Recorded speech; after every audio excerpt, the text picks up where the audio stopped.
Boker Tov à tous. Il est très dur à sortir le Boker Tov ce matin. Vraiment pas évident. Bon, je vais réexpliquer rapidement ceux qui n'ont pas compris le message d'hier. Voilà, donc Arié Derin, le Yosher Roche du parti chasse, le représentant du parti chasse, pardon pour les non hébraïsants, va soutenir la dissolution du gouvernement, je lis dans le texte, va donc soutenir la dissolution du gouvernement la semaine prochaine, sous prétexte donc que Netanyahou ne protège pas l'enrôlement des yeshivistes à l'armée. Donc, si je comprends bien, pendant qu'il y a des milliers de soldats qui n'ont même pas de kippa sur la tête, qui sont à peine traditionnalistes, et qui sont en train de sacrifier leur vie tous les jours, pas au sens figuré, mais au sens propre du terme, ils sont en train de mourir au combat pour protéger Israël, dans une guerre de survie, une guerre où Israël est attaqué par le monde entier. On reçoit des pressions. Je ne sais pas s'il y a un pays qui a été de notre côté. Le parti chasse et ceux qui le soutiennent, ils sont prêts à faire chuter le gouvernement en période de peut-être la pire guerre de notre histoire, surtout pour qu'on ne touche pas à un cheveu d'un Bachor Yeshiva. Waouh. J'espère vraiment que je vais réussir à garder mon calme dans cette vidéo.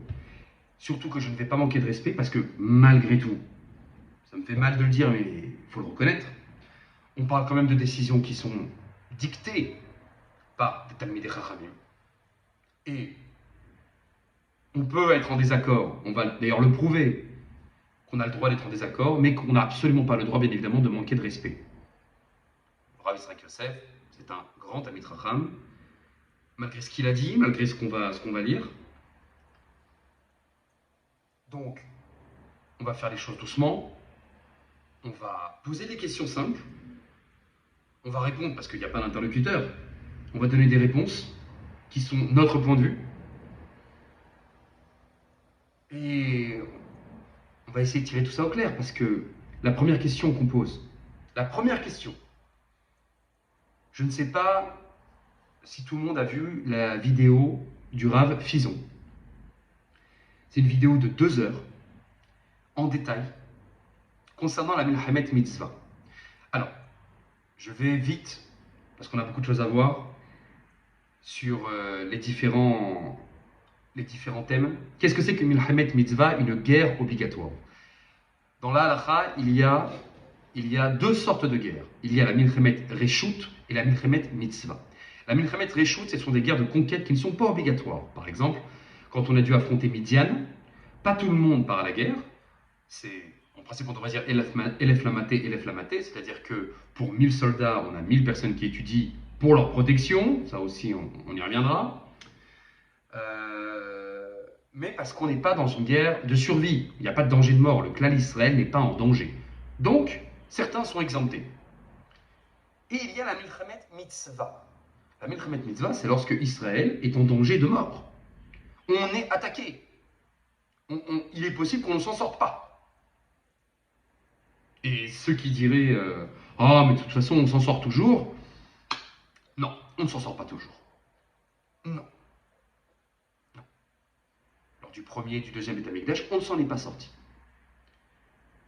À la guerre de Bar Korva, on ne s'en est pas sorti. Des millions de morts, des millions. Hommes, femmes et enfants. Concernant la Milchemet Mitzvah, la Mishnah elle est claire, la Halacha est claire, le Rambam est clair.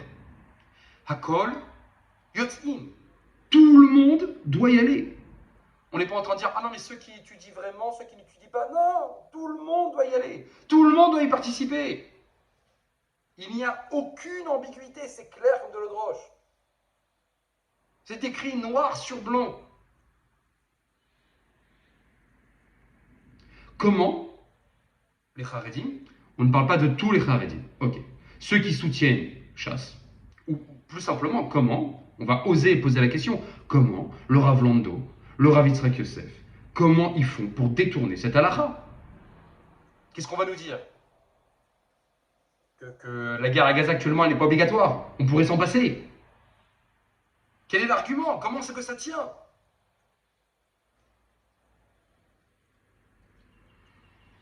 Alors, voilà, on va étaler, on a les questions, on a les réponses qu'on entend, et on a les conclusions. Alors, ce qu'on entend généralement, ça c'est vraiment incroyable, cette réponse, elle me sidère à chaque fois. On écoute les Gdoïlim. On s'annule. On s'annule devant la décision des Gdoïlim. Bon, déjà, une petite rectification sur le terme de Gdolador, le grand de la génération. Le terme Gdolador, à l'origine, dans le Talmud, n'a rien à voir avec un grand de la Torah. Ça n'a rien à voir. Un Gdolador, c'est comme le mot le sous-entend, c'est un grand dans sa génération. On ne parle pas de Torah, on parle d'une personne publique, on parle d'un riche homme d'affaires, d'un homme politique, de quelqu'un d'influent, quelqu'un d'important. Benjamin Netanyahou, Elon Musk, ça fait partie des Gdolé Hador. C'est ça, dans le Talmud, un Gdol Hador. La preuve, c'est que, je viens de m'en rappeler, dans Masechet Psachim, la Mishnah, je ne sais plus si c'était la Mishnah ou la Gemara, je crois que c'était la Mishnah qui nous dit qu'un homme doit tout faire pour que sa fille épouse un Talmid Chacham, et que s'il n'y arrive pas, alors il devra donner sa fille à un Gdol Hador. Donc de là, on comprend qu'un Gdol Hador n'est pas un Talmid Chacham. Ça n'a rien à voir. Maintenant, un Gdol Hador peut aussi être Talmid Chacham. Ça, c'est sûr. Et tant mieux d'ailleurs. S'il est en plus d'être Gdol Hador, il est Talmid Chacham, c'est formidable, c'est fantastique. Mais le terme Gdol Hador n'a rien à voir à l'origine avec la Torah. Mais depuis une centaine d'années, le monde ashkénaze, ça a commencé chez les Ashkénazes, chez les Litaïm. On a, et ça vraiment, mal nommer les choses, c'est ajouter au malheur du monde. Je ne sais plus qui a dit ça, vous me direz en commentaire. On prend un mot, on prend un terme, on prend un slogan, et on modifie totalement son sens.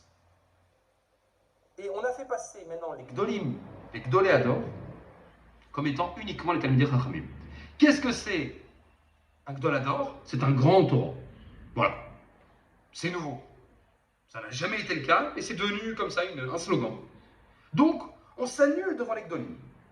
Bon, on va voir si c'est juif, cette manière de parler, de je m'annule devant un Gadol, sous prétexte qu'il est Gadol. On va essayer de comprendre aussi c'est quoi un Gadol, qui définit qui est Gadol, qui ne l'est pas. On va voir. Mais avant d'arriver à ça, j'aimerais comprendre pourquoi on ne contredit pas les Gdolim. Pourquoi? Et là, on nous répond, encore une fois, c'est sidérant. Les Gdolim, ils ne se trompent pas. Ah, les Gdolim ne se trompent jamais. Non, jamais. Ah bon, ils ont peut-être le roi Hakodesh, ils ont peut-être la Nevoura, comment ça se fait qu'ils ne se trompent jamais? Non, ils savent, ils voient ce qu'on ne voit pas. Oui, c'est vrai que quelqu'un d'une certaine expérience, il arrive à voir des choses que quelqu'un qui n'a pas son expérience ne voit pas. Ça, c'est sûr. Mais de là à dire qu'il ne se trompe jamais. Avraham Avinu, est-ce qu'il est assez religieux? Est-ce qu'il est assez Gdolador pour vous? Et pourtant, Avraham Avinu, le Ramban, nous dit qu'il s'est trompé. Quand il a quitté Eretz Israël pour descendre en Égypte, le Ramban nous dit Chet Gdola Chata Bishgaga. Il a fait une grave erreur. Et cette erreur va nous coûter très cher. Elle va nous coûter notre descente en Égypte. Avraham Avinu. Le Rashbam, lorsque Avraham Avinu va faire les accords de paix avec les Philistins, avec Avimelech, on a fait une vidéo là-dessus, on a fait un cours là-dessus. Le Rashbam va être terrible avec Avraham Avinu. Il va lui dire que c'est à cause d'Avraham Avinu qu'on a perdu la guerre contre les Philistins. C'est à cause d'Avraham Avinu qu'il a fallu sacrifier Yitzhak à cause de ces accords de paix.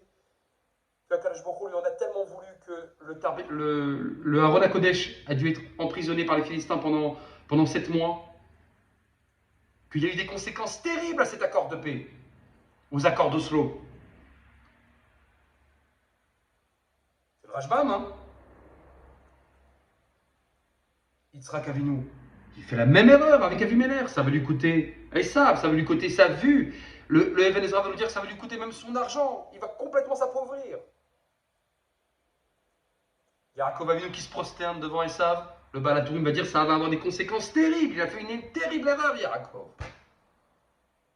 Yosef, la Gemara va nous dire que à cause de son mauvais comportement, ça va entraîner les 10 Harugei Malchut, les 10 suppliciés de Rome. Le comportement des frères eux-mêmes va avoir des conséquences terribles sur Israël. Les Meraglim, on va bientôt y arriver, la faute des Meraglim, qui étaient tous considérés dans la Torah comme des Ish, comme des tzadikim. C'était les Gdolei Hador de l'époque. Et le Zohar va nous dire, si on a été en exil pendant 2000 ans, c'est à cause des Meraglim, à cause des Gdolei Hador. Le Zohar va être mais extrêmement virulent contre les Gdolei Hador, les Meraglim, les explorateurs, pour ceux qui ne comprennent pas ce que je dis, qui n'ont pas voulu rentrer en Israël. Et pourtant, Moshe a attesté, on parle de Gdolei Hador, les plus grands de la génération. C'est eux qui vont faire chuter Israël. Encore une fois, je ne suis pas là pour manquer de respect aux Gdolei Hador. Je dis juste que cette réponse de les Gdolim ne se trompe pas. Non, ça c'est vraiment... Allez, je vais le dire, hein, c'est de l'idolâtrie, c'est du fanatisme. Mais le Tanakh, il est rempli de ça. Les erreurs de Shaoul, les erreurs de David, les erreurs de Shlomo, les erreurs de Chizkiya, tout le monde se trompe tout le temps. Au contraire, la Torah, elle l'écrit fièrement en disant chez nous, il n'y a pas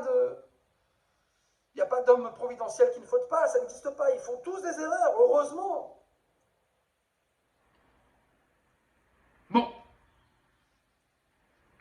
Maintenant, il y a autre chose qui me gêne. On parle des Gdolim.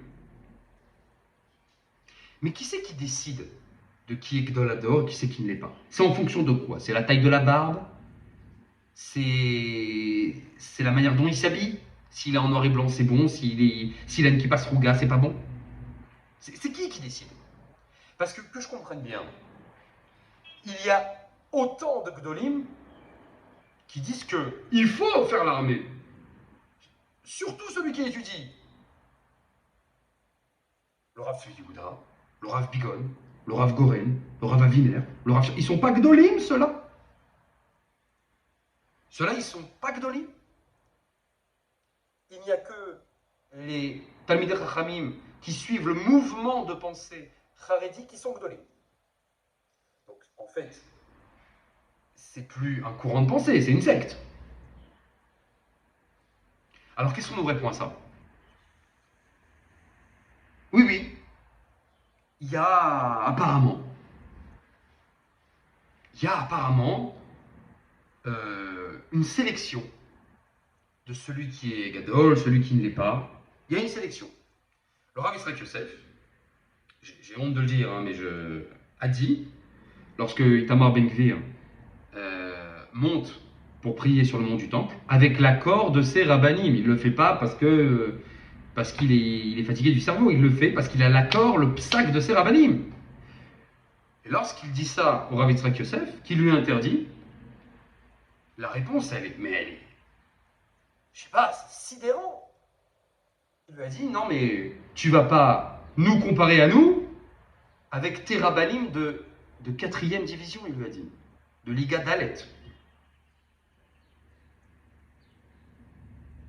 Le Rav Sadin, peut-être des gens vont parler, je respecte tout le monde. Je ne fais que répéter ce qui a été dit. Lorsqu'il a été confronté au Rav Fizon, il a dit, les seuls dépositaires, les seuls représentants de la Torah, c'est les Haredim. La Torah, c'est nous. C'est à nous. D'ailleurs, dans la Mishnah, il n'y a pas écrit Aselecha Rav. Il y a écrit Aselecha Rav Haredi. C'est incroyable. Alors, je vais rappeler la halakha, je l'ai déjà rappelé dernièrement, je vois à quel point il faut le rappeler. Mais la halakha, elle est claire. Un Talmid Chacham de 20 ans, il y en a eu, hein. Le Rambam était déjà Talmid Chacham à 20 ans. Le Rav Ovadia Yosef était Talmid Chacham, oui, à 20 ans déjà, il était déjà Talmid Chacham. Non seulement il peut contredire les gdolim de sa génération. D'ailleurs, le Rav Ovadia a contredit le Ben Ishraï plusieurs fois. Ça lui a coûté très cher. Mais il peut même contredire le Shulchan Aruch lui-même. C'est la halacha, Masechet Torayot. La Torah, elle donne une totale liberté au Talmid Chacham. À partir du moment où il est considéré comme étant posek halacha, il a sa smicha, il a étudié, il peut refuser tout ce qui ne lui convient pas au niveau de sa conclusion. Évidemment, c'est pas je me lève le matin, j'ai envie de te contredire, je te contredis. Non, il s'assoit, il prend une sougiya, il l'étudie, il arrive à une conclusion différente, mais je m'en fous complètement que le Rav Ovadia ne soit pas d'accord, que le Rav Kanievski, que le Rabbi Lubavitch, que Baba Salim ne soit pas d'accord, je m'en fous. La Torah, elle donne la liberté à tout le monde. Chaque Talmid Chacham a le droit et le devoir de se forger son propre Shulchan Aruch. Évidemment, il doit respecter les règles de la halakha. Comment est-ce qu'on fait une halakha? Bon, c'est pas mon cas. Moi, je suis ni Rav, ni Talmid Chacham, je suis conférencier. Mais je vous dis ce que la halakha dit. Tout ça sort, on ne peut pas contredire avec Dolim. Ils ont dit, c'est fini. Mais c'est complètement... La Gemara est remplie. Un tel a dit telle chose, d'autres a dit telle chose, etc. Et même des fois, lorsque on se rend compte qu'un Tana s'est trompé, ben le Tana s'est trompé. Le Tana s'est trompé. J'ai les capacités, en tant que Talmid Chacham, de contredire.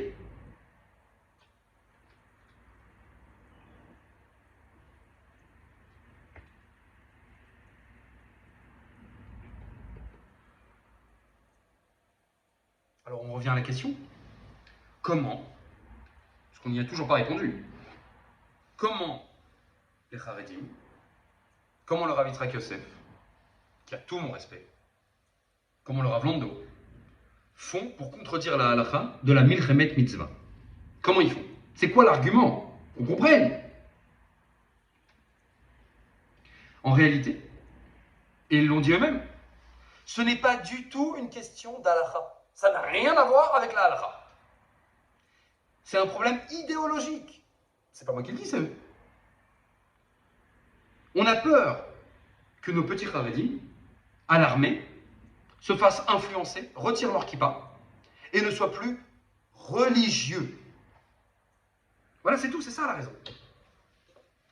Parce que oui, d'après la halakha, ils devraient quand même y aller.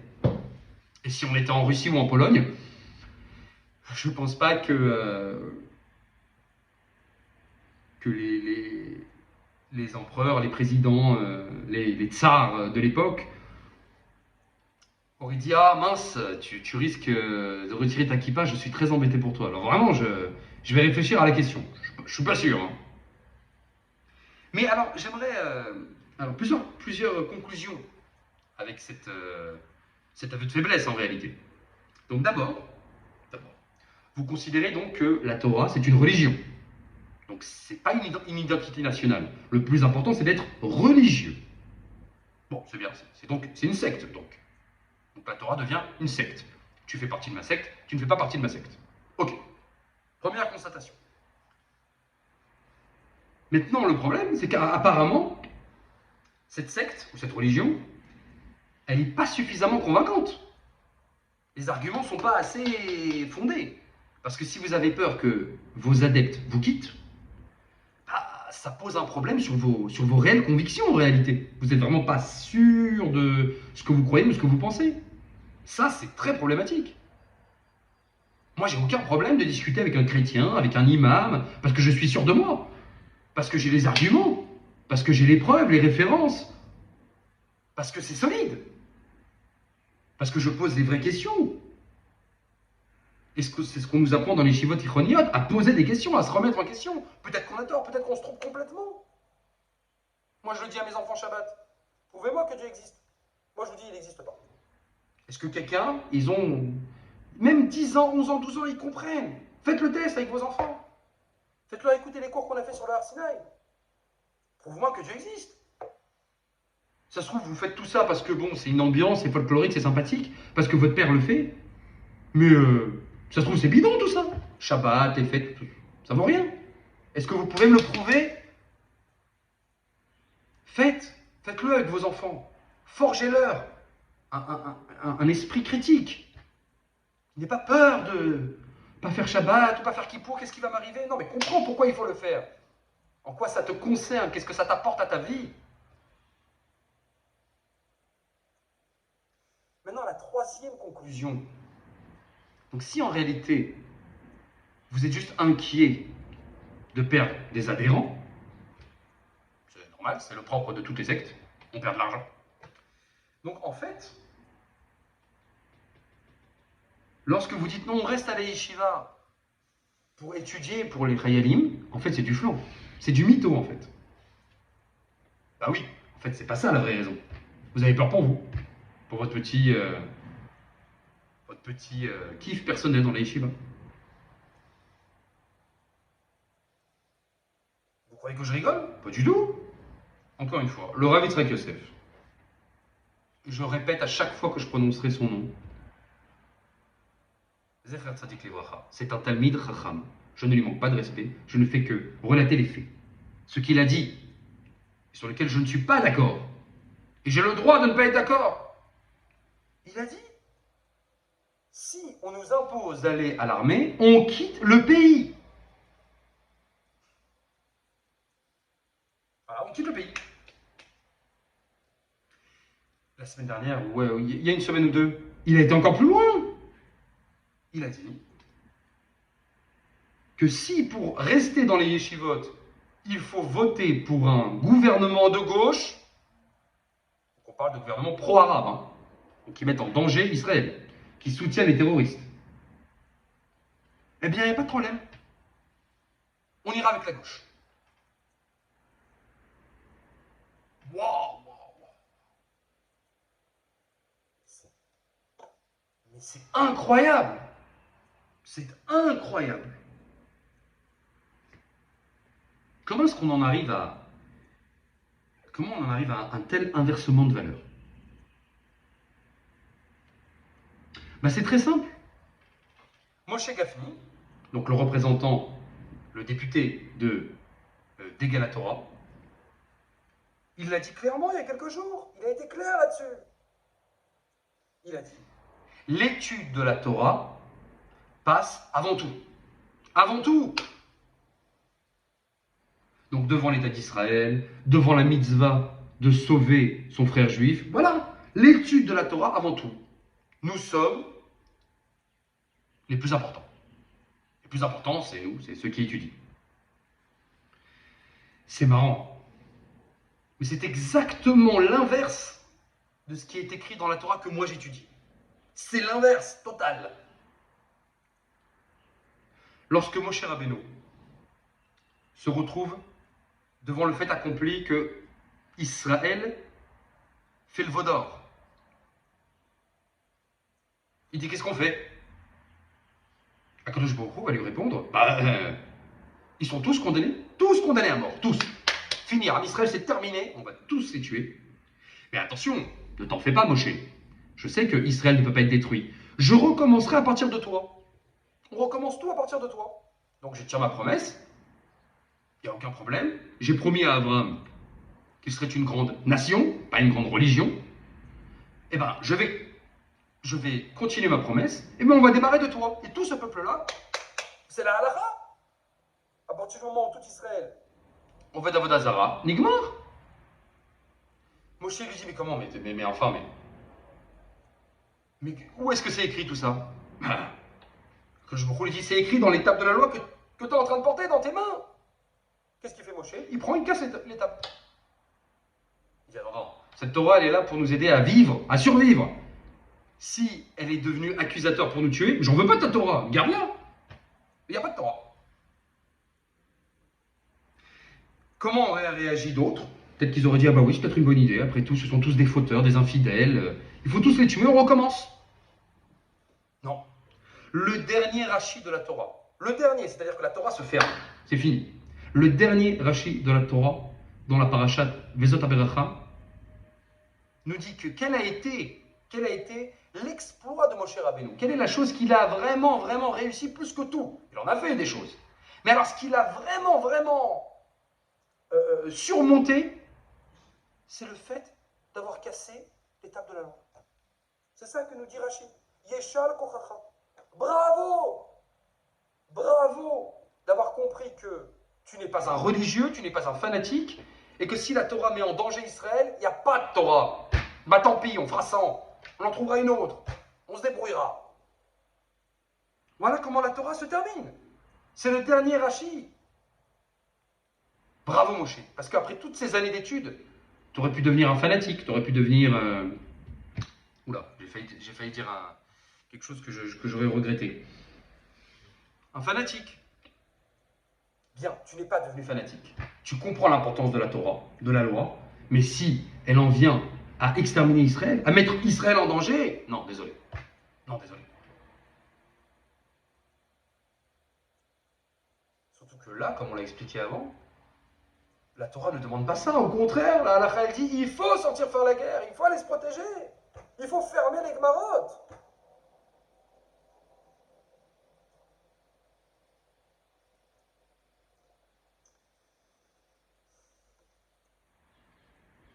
Comment est-ce qu'on en arrive en fait à une telle situation? Bah c'est très simple. Comment on en est arrivé là?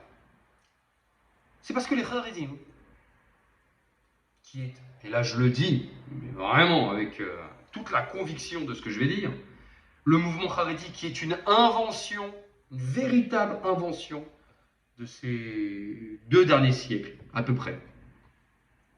Vraiment, ça n'a rien à voir avec ce qu'étaient les Talmidei Chachamim avant. Tout le monde travaillait, tout le monde avait un boulot, tout le monde était patriote, mais depuis les années 1800, se sont ghettoisés les Ashkénazes. En plus, ça n'avait rien à voir avec Sfarad. Mais bon, les Ashkénazes se sont ghettoisés et donc ça a créé la Agudat d'Israël, donc les Haredim. Eh bien, ils ne se sont pas sentis concernés par le projet sioniste. C'est aussi simple que ça. Le projet sioniste, ça ne les concerne pas. Ils sont contre. Ils sont anti-sionistes. Ils sont contre Herzl, ils sont contre Ben Gurion. Ils ne prononcent même pas leur nom dans la yeshivot. Je le sais, je l'ai vécu. Ils sont certains, parce qu'il y a une raison pour laquelle ils n'y croient pas au projet sioniste. C'est parce qu'ils sont certains que le Mashiach, c'est un être mystique, miraculeux, qui va tomber du ciel, qui va arriver comme ça, clic.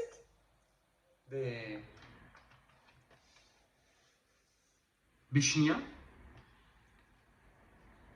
comme un clin d'œil, comme nous dit l'Agmara, ils ont pris vraiment cette phrase à la lettre et ils pensent que tic, oh ben il est là, oh c'est formidable. Il va descendre du ciel avec le Beth Amikdash. Alors il y en a qui disent il va aller au 770 et puis il va venir. Enfin bref, d'accord, ok, pour ceux qui y croient, c'est très bien. Je ne vais pas me moquer, ok. Bon, bah, ceux qui pensent, ceux qui sont certains que c'est la manière dont le Mashiach va venir, grand bien leur face. Très bien. Et donc, tant que le Mashiach n'est pas là, mais on n'a rien à voir avec ces sionistes. Rien à voir. Ils peuvent tous crever au combat. On s'en fout. Ça ne nous concerne pas. On n'est pas concernés. Alors oui, il y a des associations comme Zaka, comme autres qui vont faire Chesed, etc. Oui, mais venir intégrer, faire partie intégrante, se dire je suis israélien, Haz Shalom, jamais de la vie, plutôt mourir. Ils le disent à Jérusalem. On préfère mourir que de faire l'armée. Ça ne nous concerne pas. Mais alors la question elle est, mais pourquoi ils restent en Israël? Pourquoi ils restent ici? Alors la réponse, elle est pas mal. Elle est pas mal la réponse. Comment il s'appelait déjà? Comment il s'appelait? Ah oui, le Rav Shalom Cohen. Lui aussi, encore une fois, un grand Talmid Chacham, sûrement. Il a dit, mais moi je chante pas la Tikva, j'étais là avant 1948. Voilà. J'étais là avant 1948. Je ne dois rien à cet État. C'est marrant. C'est un discours qui rappelle un petit peu le discours arabo-palestinien. On était là avant? Ben oui, peut-être. Mais c'est la vie. C'est la loi du plus fort. Aujourd'hui, les propriétaires de ce pays, c'est les sionistes. Ah ben oui, c'est embêtant pour vous. Mais c'est comme ça. Après, il y en a qui vont me parler d'un autre sujet pour prétexter. Ils vont me dire, oui, mais le Rambam, il parle de Torato Umanuto. Il y a celui qui a comme travail l'étude de la Torah. C'est son travail. Donc, il doit s'y consacrer jour et nuit. Il n'a pas besoin de travailler. Et on doit le laisser tranquille. Alors d'abord, je répète, non, pas pour une Milchemet Mitzvah. Mais combien même? Allez, d'accord. Torato Umanuto. Mais Torato Umanuto ne touche pas d'allocation. Torato Umanuto, il vit avec ce qu'il a. Il vit uniquement avec ce que Akadosh Baruch Hu lui donne. Torato Umanuto. Ah oui, il faut être cohérent. Les Lévi'im, voilà, ils ne participent pas à la guerre. Toratam Umanutam. Mais alors eux, non seulement ce n'est pas pour leur petit plaisir personnel, mais c'est pour, comme on l'a expliqué cette semaine, pour s'occuper d'Israël, pour s'inquiéter, pour se soucier d'Israël, déjà premièrement, ce qui n'est absolument pas le cas d'autres. Mais en plus, il y a une condition, ils n'ont pas de terrain en Israël. Ah bah oui, on peut pas et être associatif et en plus se remplir les poches. Si tu es une association, c'est pour donner l'argent aux autres. Si c'est pour le garder pour toi, c'est plus une association, c'est un mouvement. Très bien, bah dis-le au moins clairement. Et on est arrivé à un stade. Non seulement vous demandez qu'on vous subventionne, en plus vous l'exigez, et maintenant vous menacez de faire chuter le gouvernement, donc de mettre tout Israël en danger, pour qu'on vous soutienne financièrement, pour qu'on soutienne votre idéologie, qui va à l'encontre de ceux qui payent.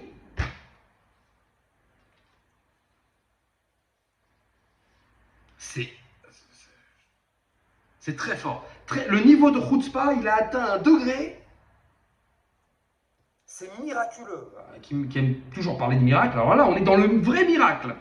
Et depuis 77 ans, pas de problème. Ah, c'est formidable. Alors, il y a le dernier argument. Oui, mais mon étude sauve le monde. Torah Magna ou Matzla. D'ailleurs, je déteste qu'on dise ça avec l'accent tonique sur le début. C'est pas Magna ou Matzla, c'est Magna ou Matzla. Enfin bref. C'est encore une déviation ashkénaze. Magna ou Matzla, n'importe quoi. Magna ou Matzla, ça concerne les tours de garde du village. Quand les Talmidei Chachamim, ils devaient eux aussi participer à la garde pour protéger le village, on disait que les Talmidei Chachamim étaient dispensés. Voilà, ils étaient dispensés de faire un tour s'il y avait l'accord des villageois, si les villageois donnaient leur accord. Voilà, est-ce que vous êtes d'accord que le Talmid Chacham, lui, étant donné qu'il étudie, il ne fasse pas partie de la garde? Oui, ok, parce qu'on respecte, parce que c'est vrai que sa Torah peut être protectrice, on le garde. Mais quel rapport avec une Milchemet Mitzvah où Israël est en danger? Mais quel rapport? Et puis en plus, c'est tellement hypocrite de dire que ma Torah sauve le monde. D'abord, c'est très arrogant. Je peux comprendre que l'étude de Torah de Baba Saleh, du Rabbi Doubabi, du Rav Ovadia, du Rav Eliashiv, du Rav Kanevski sauve le monde. Bon, là, je peux être d'accord. Mais un gamin de 18 ans? Non. Non, non. C'est kiffant d'étudier Torah. J'adore étudier Torah. Je peux passer ma journée à étudier, mais je ne considère pas que ça va sauver le monde. Je suis vraiment un peu modeste. Et puis en réalité, en plus, si on leur pose la question, mais ils s'en foutent complètement du monde. Ils peuvent tous crever, je m'en fous. L'essentiel, c'est que moi, j'étudie dans ma yeshiva. Ce qui se passe autour, ça ne me concerne pas. C'est ce qu'il dit dans les yeshivot. Mais en quoi ça nous concerne? C'est marrant. En plus, c'est exactement la paracha de cette semaine. La paracha de cette semaine parle justement, et c'est pour ça qu'on ne fera pas de short cette semaine, parce que j'ai trop les nerfs. La paracha de cette semaine, elle nous parle de la responsabilité de chacun. C'est-à-dire qu'un couple a été adultère, la Torah elle dit, c'est tout le camp qui va avoir honte de cette histoire. Vous prenez cette personne, vous la mettez dehors. Ah mais attends, mais le linge sale, ça se lave en famille. Ça va nous faire honte aux yeux des autres tribus que nous on a eu un couple adultère. Celui qui est Metzora, qui est Zav, j'ai expliqué d'après le Baal HaTurim qu'on parlait en fait d'un couple adultère. Bah oui, mais vous êtes responsable, votre communauté est responsable des adhérents à la communauté. Le mari est responsable de sa femme qui l'a trompé. Regardez jusqu'où va la responsabilité de la Torah. La Torah elle va dire Ish, Ish, kitiste ishto. Un homme que sa femme aurait trompé. Pourquoi un homme que sa femme aurait trompé? Un homme qui trompe son mari. Isha kitiste. Pourquoi Ish, Ish? Eh bien parce que la Torah nous apprend. Sache, une femme a trompé son mari, c'est que le mari n'était pas assez présent. S'il avait été plus présent, peut-être qu'elle serait pas partie voir ailleurs. Le Cohen est responsable. C'est pour ça qu'on l'emmène devant un Cohen. Parce que le Cohen, quand il va voir ce cas-là, qu'il va voir la manière dont la sota va se décomposer devant ses yeux, il va devenir malade, il va vomir. Il va pas lui dire, voilà, à cause de toi, sale infidèle, comment tu as fait, tu as trompé ton mari. Non, le Cohen doit se sentir responsable, il va dire, c'est ma faute. C'est ma faute. Si moi j'avais fait peut-être des discours un peu plus sur le Shalom Bayit, ça ne serait pas arrivé. C'est ma faute. Tout le monde doit se dire, c'est ma faute. C'est pour ça que la paracha de Nassau, elle va parler de tout Israël. Elle va rencontrer tout le monde et tous les corbanotes que tout le monde apporte pour expliquer que tout le monde est concerné. Am Israël, Arevim, Zébazé, on est tous concernés. Il n'y a pas de eux et nous. Il y a les... Ah, ça j'adore. Les Bnei Torah et ceux qui ne sont pas Bnei Torah. Mais c'est complètement fou. On est tous juifs, on est tous Yehudim. Encore une fois, c'est la paracha de cette semaine. Moi, mon père, Zichrono Livracha, c'est bientôt sa Iloula, il m'a appris que quand tu n'es pas content, eh ben, tu t'en vas.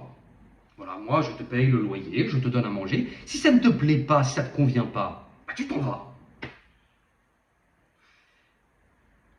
Moi, je pense qu'il devrait être très, très reconnaissant envers Bibi. Parce que moi, Premier ministre, pas patriote, t'aimes pas le pays, d'échéance de nationalité. Voilà, c'est pas compliqué. Je vais pas te renvoyer, on est quand même tous juifs, on est quand même la même famille. Je vais pas maintenant te renvoyer en route Laaretz. Mais tu ne participes pas, tu ne chantes pas la tikva, il te plaît pas notre beau drapeau, il est pas beau le drapeau. Eh ben, c'est pas compliqué, tu as raison, c'est ton droit. Pas de location, pas de droit de vote, pas de chômage, pas de sécurité sociale. Attends, enfin. Tu vis ici, je te subventionne, je t'aide, tu bénéficies, même si tu ne touchais pas les allocations. La police te protège, s'il arrive quoi que ce soit, l'armée te protège. Si tu es malade, les hôpitaux sont là pour toi, les ambulances sont là pour toi. Ça, ce sont bien des gouffimes d'État. Ce n'est pas des associations privées qui font ça. Les ambulanciers, les pompiers, tout ça, c'est même Chalti. C'est pas privé que je sache. Eh bien, désolé, comme un touriste. Voilà. Au moins, tu seras cohérent. Je ne te demande pas de penser comme moi, de la même manière que je ne supporterai pas qu'on me dise que tu es obligé de penser comme mon Gdol il dit. Moi, je ne me permettrai pas de dire que tu dois penser comme mon Rav a dit. Non, non. Mon Rav, je le suis parce que je pense qu'il a raison. Toi, tu as le droit de penser que ton Rav a raison, il n'y a aucun problème. On va très bien s'entendre. Tu as tes arguments, j'ai les miens. Et je te respecte, et je t'aime, et tout va bien. Mais tu vas maintenant m'imposer ta vision de la vie? Ah non, non, non, non, pas du tout, non. Jamais de la vie. Et puis quoi encore?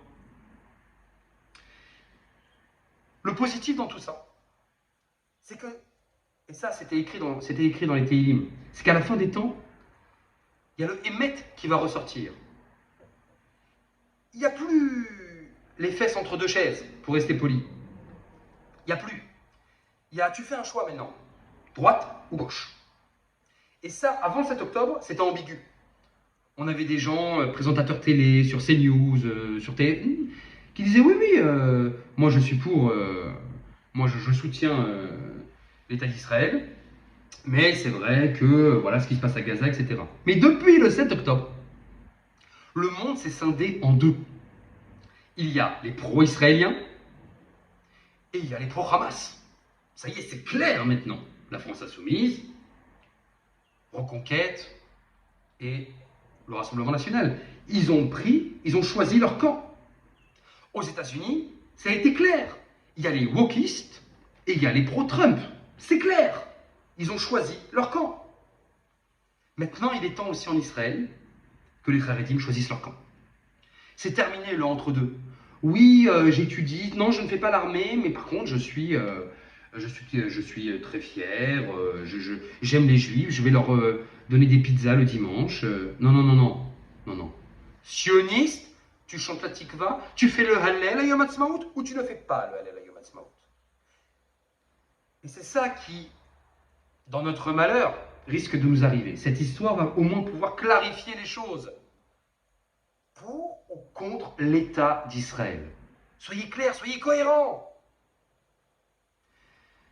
L'avenir nous le dira. Amen.